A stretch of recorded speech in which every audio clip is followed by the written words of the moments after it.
Hello everyone, welcome back to my channel. So today we are going to discuss about Vedic literature and values and value based system. So आज हम दो topic discuss करेंगे. पहले हम discuss करेंगे वैदिक literature and values and उसके बाद हम डिस्कस करेंगे वैल्यू बेस्ड सिस्टम. सो वैदिक लिटरेचर एंड वैल्यूज का मतलब क्या है? वैदिक लिटरेचर यानी कि जो हमारे वेद हैं, जो चार वेद हमने अपनी प्रीवियस वीडियो में भी डिस्कस किया था वेद्स के बारे में. बिकॉज वेद क्या है? सोर्सेज हैं एथिक्स के, जिन एथिक्स को हम फॉलो करते हैं. एथिक्स का मतलब क्या होता है कि हम किस चीज़ को सही कंसिडर करते हैं, किस चीज़ को गलत कंसिडर करते हैं. What is good as per अस और व्हाट इज़ बैड, इन चीज़ों को जो डिटरमाइन करता है वो क्या है? एथिक्स. और एथिक्स बनते कैसे हैं उसकी एक मेजर सोर्स है वेदा, जो हमने देखे थे कि हमारे जो चार वेद है उसी से. वेद हमारा क्या है? एक एनिशियंट ट्रेडिशनली जितने भी हमारे ट्रेडिशंस में जो भी सिस्टम्स होते थे, एजुकेशंस होती थी, वहाँ पे वेद पढ़ाए जाते थे और उन्हीं वेद की हेल्प से हमारे एथिक्स बने हैं. उन्हीं के अकॉर्डिंग हमने डिटरमाइन किया है कि क्या चीज़ें सही है क्या गलत है. सो वैदिक से अब हमारी वैल्यूज़ कैसे बनती हैं? जो हमने वेद पढ़े थे वो हमें कौन कौन सी वैल्यूज़ प्रोवाइड करते हैं कि हमें किन किन वैल्यूज़ पे वर्क करना चाहिए. दैट इज़ वैदिक लिटरेचर एंड वैल्यूज़. तो वेद से हमने कौन सी वैल्यूज़ को सीखा है? It is a simple meaning of वैदिक लिटरेचर एंड वैल्यू. वैल्यू क्या होती हैं? जो आपके बिहेवियर को गाइड कर रही हैं, जो डिटरमाइन करती हैं कि आपको क्या चीज़ें करनी है क्या नहीं करनी, क्या आपके लिए सही है क्या गलत है, और वही आपके बिहेवियर में रिफ्लेक्ट होती हैं. तो वेद से हमने कौन कौन सी वैल्यूज़ को सीखा है? फर्स्ट इज फियरलेसनेस, कि आपको किसी चीज़ का डर नहीं होना चाहिए, आप फियरलेस होने चाहिए. अगर आपने कुछ गलत नहीं किया तो आपको किसी से नहीं डरना. अगर आपको कोई चीज़ सही नहीं लग रही तो आपके अंदर वो कैपेबिलिटी होनी चाहिए, वो करेज होना चाहिए कि आप उसके अगेंस्ट बोल सको. That we have learn from Vedic literature. So that is the first value, fearlessness, कि अगर आप किसी चीज़ के अगेंस्ट बोलना चाहते हो तो आपके अंदर वो करेज होना चाहिए, आपके अंदर टिमिडिटी नहीं होनी चाहिए कि आप बोल ही नहीं पा रहे. तो fearlessness. Second is purity of heart and it is very important. अगर आप चाहते हो कि बाकी आपको रिस्पेक्ट करें, आपको डिग्निटी मिले, आपकी बातें सुनी जाएं, तो पहली चीज़ आपके अंदर क्या होनी चाहिए? प्योर हार्ट होना चाहिए. आपके मन में किसी के लिए भी कोई एनवे नहीं होनी चाहिए, कोई ग्रजेस नहीं होने चाहिए. प्योर हार्ट के साथ आप आगे बढ़ो. ये वेदास में लिखा गया है और ये वेदों में लिखा गया है जो आपको फॉलो करना चाहिए. और ये भी हमारी एक वैल्यू है कि आपको प्योरिटी ऑफ हार्ट को फॉलो करना चाहिए. Steadfastness in knowledge and yoga. Steadfastness का मतलब क्या है? एक तरीके से प्रिजर्वेंस रखना, मीन्स उसी पे बने रहना, लगातार कॉन्टिन्यूसली नॉलेज और योगा को गेन करना. That is also a value which we have learn from Vedic literature. Then charity, कि आपको चैरिटी पे वर्क करना चाहिए. वैदिक लिटरेचर, अगर आपने कोई माइथोलॉजिकल शोज देखे हों, जैसे रामायण है, महाभारत है, अगर आपने देखा होगा तो उस टाइम पे भी वेद पढ़ाए जाते थे. तो उन्हें क्या किया जाता था? उन्हें यही तो सिखाया जाता था कि आपका प्योर हार्ट होना चाहिए, आपको किसी चीज़ से डरना नहीं चाहिए, लगातार हमेशा कुछ ना कुछ नॉलेज ये सब गेन करते रहना चाहिए, चैरिटी आपको करनी चाहिए. अगर आपके पास उतना है कि आप दूसरों की हेल्प कर सकते हो, आप दूसरों को चैरिटी दे सकते हो, तो आपको वो करना चाहिए, आप उसके लिए विलिंग होने चाहिए. अगर आपके पास एबिलिटी है तो आपकी विलिंगनेस भी होनी चाहिए. एबिलिटी यानी कि अब एक पर्सन है जिसके पास इतने पैसे हैं कि वो दूसरों की हेल्प कर सकते हैं, it means he is able. But willingness यानी कि क्या वो करना चाहता है या नहीं. तो चैरिटी का मतलब क्या है? ये वैल्यू क्या है कि अगर एक पर्सन एबल है तो वो विलिंगनेस भी होना चाहिए दूसरों की हेल्प करने के लिए. देन कंट्रोल ऑफ सेंसेस, कि आपका अपनी सेंसेस के ऊपर कंट्रोल होना चाहिए, आपका अपने इमोशंस के ऊपर, आपका अपने बिहेवियर के ऊपर, एक्शंस के ऊपर कंट्रोल होना चाहिए. Then sacrifice, that is also a value, कि आपको सेक्रीफाइस करना आना चाहिए. अगर आपको कहीं पे कॉम्प्रोमाइज़ करना पड़ रहा है, ऐसा ज़रूरी नहीं है कि हर चीज़ आपके ही अकॉर्डिंग हो, जो आपको चाहिए आपको वही मिले. कई बार आपको लाइफ में सेक्रीफाइसेस भी करने पड़ते हैं. सो वेद से हमने यही सीखा है कि अगर आपको कहीं सेक्रीफाइस करना पड़ सकता है तो वहाँ पे आप उसे एक्सेप्ट करो, उसे एडमिट करो, ना कि आप उसके अगेंस्ट रिवेंज लेना स्टार्ट कर दो. देन स्टडी ऑफ स्क्रिप्चर्स, कि आपको जितने भी पुराने ग्रंथ हैं उनको पढ़ना चाहिए, उससे जो नॉलेज मिलती है उसे गेन करनी चाहिए. Straight forwardness. स्ट्रेट फॉरवर्डनेस का मतलब क्या है?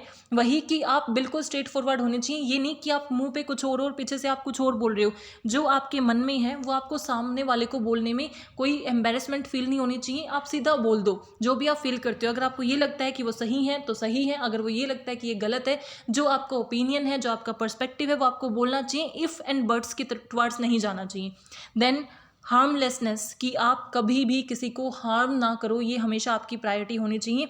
कि आप कुछ भी कर रहे हो बट हमेशा ट्राई करो कि अगर आप किसी चीज़ के अगेंस्ट भी बोल रहे हो तो किसी की फीलिंग को ना तो किसी को फिजिकली हार्म करो, ना किसी को इमोशनली हार्म करो. देन ट्रुथ, कि हमेशा, दैट इज़, ये हर जगह लिखा है, ये हमने हर जगह सीखा है कि आपको हमेशा सच बोलना चाहिए, ऑनेस्टी होनी चाहिए, सच पे भरोसा करो, सच के साथ रहो, that is also given in Veda. Then absence of anger, because हमने कई बार पढ़ा भी है, अगर आपने मोरल एजुकेशन पढ़ी हो उसमें भी बहुत सी ऐसी स्टोरीज होती थी कि एंगर जो है वो आपसे बहुत सी चीज़ें छीन लेता है, तो आपको हमेशा अपने एंगर पे कंट्रोल करना चाहिए, इवन ऐसी स्टेज पे पहुंच जाना चाहिए जहाँ पे आपको मीन्स इतना वो है कि आपका एंगर जो है वो कम्प्लीटली अब्सेंट है। देन रेन्यूसिएशन का मतलब क्या है, त्याग होना चाहिए आपके अंदर, आप किसी भी मेटेरियलिस्टिक चीज़ के पीछे ना भागो कि मुझे ये चाहिए, मुझे वो कार चाहिए, मुझे ये चाहिए, इसके बजाय आपको अपनी सेल्फ सेटिस्फेक्शन पे ज़्यादा फोकस करना चाहिए, बाकी सारी चीज़ों से इतना ज़्यादा अफिलिएशन नहीं होना चाहिए, इतना ज़्यादा अटैचमेंट नहीं होना चाहिए।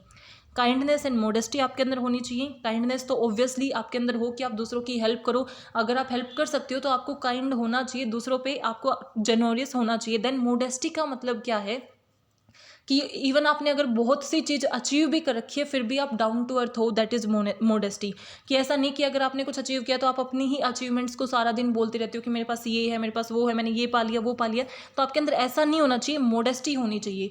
देन जेंटलनेस एंड फॉरगिवनेस, कि आपके अंदर कैपेबिलिटी हो कि आप दूसरों को माफ़ कर सको, अगर किसी ने आपके साथ कुछ गलत किया भी है तो आपके अंदर फॉरगिवनेस होनी चाहिए। Then patience and purity, obviously patience होनी चाहिए, बिकॉज हमने जब प्रीवियस वीडियो डिस्कस की थी उसमें भी हमने लॉ ऑफ कर्मा डिस्कस किया था, जिसमें भी पेशेंस का कर्म था कि आपको क्या करना चाहिए, पेशेंस रखोगे ना तभी आपको रिवॉर्ड मिलेगा, इमीडिएट रिजल्ट के पीछे भागोगे तो डिसअपॉइंटमेंट ही मिलेगी। सो पेशेंस आपके अंदर होना चाहिए। एंड अब्सेंस ऑफ हेट्रेड, कि किसी से आप नफरत करते हो, कोई आपको बिल्कुल नहीं पसंद, ऐसी चीज़ें नहीं होनी चाहिए, हेट्रेड नहीं होनी चाहिए। सो ये क्या थी, वो वैल्यूज़ जो हमने वैदिक लिटरेचर या वेदों से सीखी है, ये हमारी क्या है, values. Now we are going to discuss about our second topic, that is value based system. So value based system का मतलब क्या है, a value system is a set of value adopted by an individual or society influencing the behaviour of individual member of society.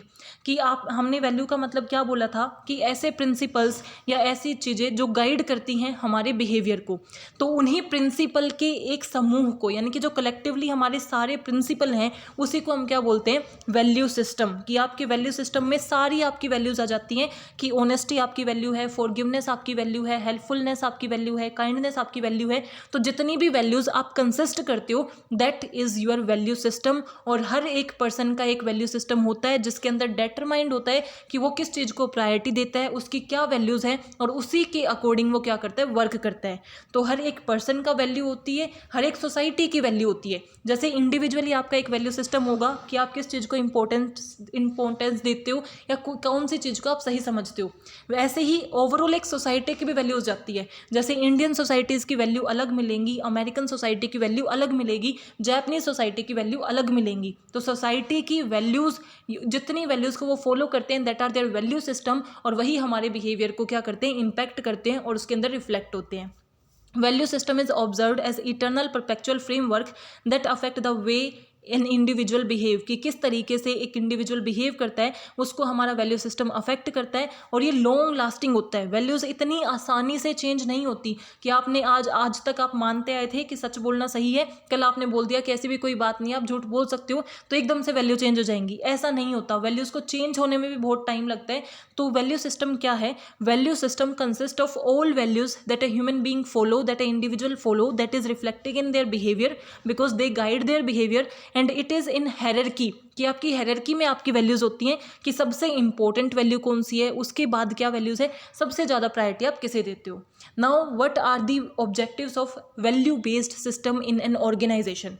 जब हमने individual की बात की तो ऑर्गेनाइजेशन का वैल्यू बेस्ड सिस्टम क्या हो जाएगा कि एक ऑर्गेनाइजेशन किन किन वैल्यूज़ को फॉलो करता है। तो ऑर्गेनाइजेशन का वैल्यू बेस्ड सिस्टम किसको कंसिस्ट करेगा, consist all values that are followed in the organisation, कि एक ऑर्गेनाइजेशन के अंदर जितनी भी वैल्यू फॉलो होनी चाहिए, जितनी भी ऑर्गेनाइजेशन की वैल्यू हैं that are their value based system, और वो उनकी हायरार्की में डिटरमाइंड होंगी कि कौन सी वैल्यू ऑर्गेनाइजेशन की सबसे प्रायोरिटाइज वैल्यू है, उसके बाद कौन सी है। इस तरीके से ऑर्गेनाइजेशन की जो सारी वैल्यू डिटरमाइंड होंगी that is the value based system of organisation. तो एक ऑर्गेनाइजेशन अपना वैल्यू बेस्ड सिस्टम क्यों बनाती हैं, वो क्यों डिटरमाइन करती है कि हमारी ऑर्गेनाइजेशन की वैल्यू है कि वो दूसरों की हेल्प करेंगे, हमारी ऑर्गेनाइजेशन की वैल्यू है कि हम हमेशा ट्रुथफुल रास्ते पे चलेंगे। ये वैल्यूज़ क्यों बनाई जाती हैं, उसके पीछे क्या ऑब्जेक्टिव है? फर्स्ट, टू डेवलप एम्प्लॉयज़, कि ताकि आप अपने एम्प्लॉयज़ को डेवलप कर सको। बिकॉज अगर कोई पर्सन वैल्यूज़ को अच्छे से फॉलो करता है तो ऑब्वियसली उसकी ग्रोथ होती है, बिकॉज वैल्यू डिटरमाइन करती है कि क्या चीज़ें सही हैं। तो आप अपने एम्प्लॉयज़ को बेटर वे से ग्रो कर सकते हो, डेवलप कर सकते हो with the help of value based system.